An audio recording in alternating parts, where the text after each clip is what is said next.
All right, Anthony Robbins. Notes from a friend.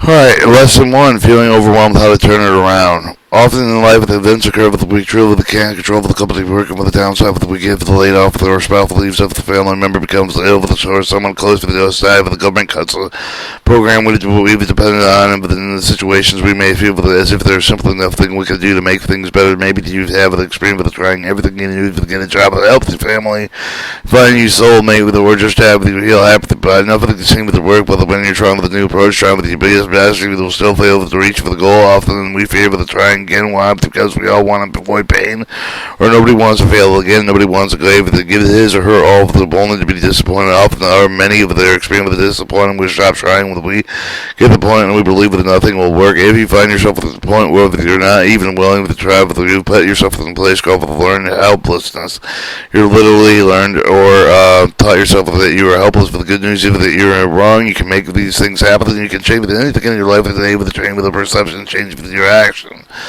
I am not discouraged because every wrong attempt discarded. But I'm not discouraged because every wrong attempt discarded is another step forward. Thomas Edison.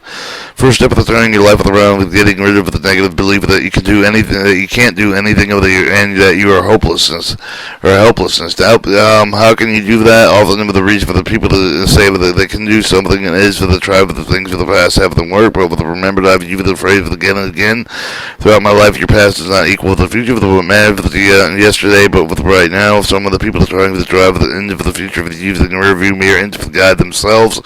If you do that, you'll crash. Instead, you'll most focus on what you can do with to make the things better. With the persistent pays. Persistent pays. Many people tell me that I tried with the millions of ways, but nothing works. Or I've tried thousands of the ways, and think about it, probably have even tried with 100 ways to change things, or even a dozen. Most of the people that have tried 8 or 9, 10 ways to make a change, but when it hasn't worked out, they give it up. The key to success is to decide what the most important, but you either take the massive action each day to make it better, even when it doesn't feel like as if it's working. Give you an example. Have you ever heard of the guy named Colonel Sanders? Of course you have. How did Colonel Sanders become such an unbelievable success? He was born wealthy.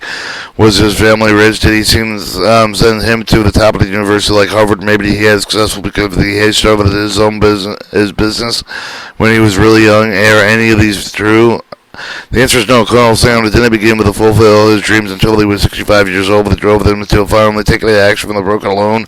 Got the first local security check for $105 he got mad instead of the blaming the society, just writing with the Congress and asking no. He started asking himself, what could I do that would make it available to other people? What could I give back? He started thinking about that we had been, what he had that was valuable to others. The first answer was, well, I have the chicken recipe to everyone. See, was the level that I've sold them a chicken with the recipe. What if I sold my chicken recipe to the restaurants? Could I make with the money doing that? And they immediately thought, well, it's ridiculous selling my recipe. Would even pay with the rent? And he got a new idea. What if I not only sold the recipe, but offered to show them how to cook for the chicken properly? What if the chicken was so good with the increase of the business? If more people came to see that they made with the chicken sales, maybe they would give it a percentage of the additional sales. Many people with a great idea with both Colonel Sanders was different. He was a man who didn't just think of the great things that they do, but he put them into the action. He went into the store with the knocking on the doors, telling each of the restaurant owners of his story. I've got a chicken recipe. I think it is used to, but the increase of the sales, I'd like to get it for the percentage of the increase. While many of the people laughed in his face, they said, look, old man, get out of here. We're wearing your stupid white suit for. Did Colonel Sanders give it up? Absolutely not. He had the number one key success I call for the personal power. The personal power meaning at the beginning, persistent and taking action every time you do something. You learn from it and you find a way to do it better for the next time. Colonel Sanders certainly used the personal power, but instead of the feeling bad about the last restaurant he rejected his idea, he immediately started focusing on how to tell his story more effectively and getting better results from the next restaurant. How many of the times do you think Colonel Sanders had heard no before getting his answer he wanted? He was refused 1,009 times before he heard the first yes, and he spent 2 years driving across America with an old beaten-up car, sweeping the backseat with the rumble, the white, with the suit, with the getting up the issue for the day, and eager to share his idea with someone new. Often they only had was a quick bite with his hand, with the preparing, with the perspective of the buyer, with the many people to think would have gone with 1,000 no's, 1,009 no's, 2 years no's, and kept on going. Very few. That's why there's only one Colonel Sanders, and I think most people wouldn't get past 20 no's, much more than 100 or 1,000. Yet this sometimes was the take this is seen. If you look at any of the most successful people in history found with a common thread of the would not be denied, but the would not accept the no, but would not allow anything of this stop them from making their vision of their goal reality. You know that Walt Disney was turned down 302 times before getting his financing for his dream, creating the happiest place on earth.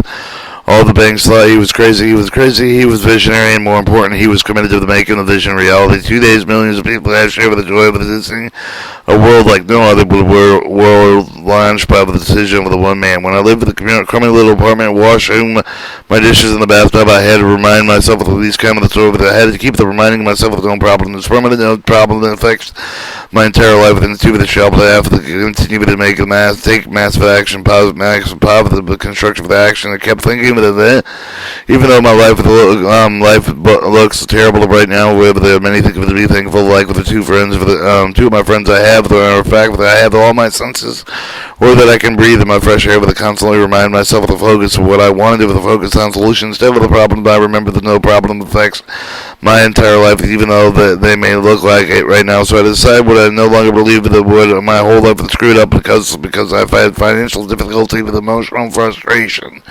I decided that there's nothing wrong with me, but I was simply in a lag time. In other words, I knew that I would continue with the nurturing seed that I had planned to continue doing with the right things. I would make out of this winter of my life and into the spring, and I would reap the rewards for the year, seemingly fruitless after they have decided to do exactly the same thing over and over again, and with expecting a different result would be insane.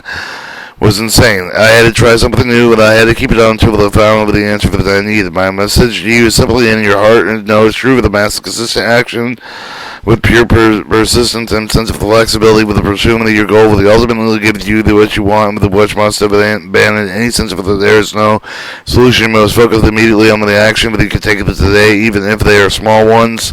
This makes sense, doesn't it? So why don't you more people to follow with advice for the Nike ad? Just do it, and the answer is that they have been shut down by the fear of the failure, but I've discovered something wonderful about failure. Lesson 2, there are no failures.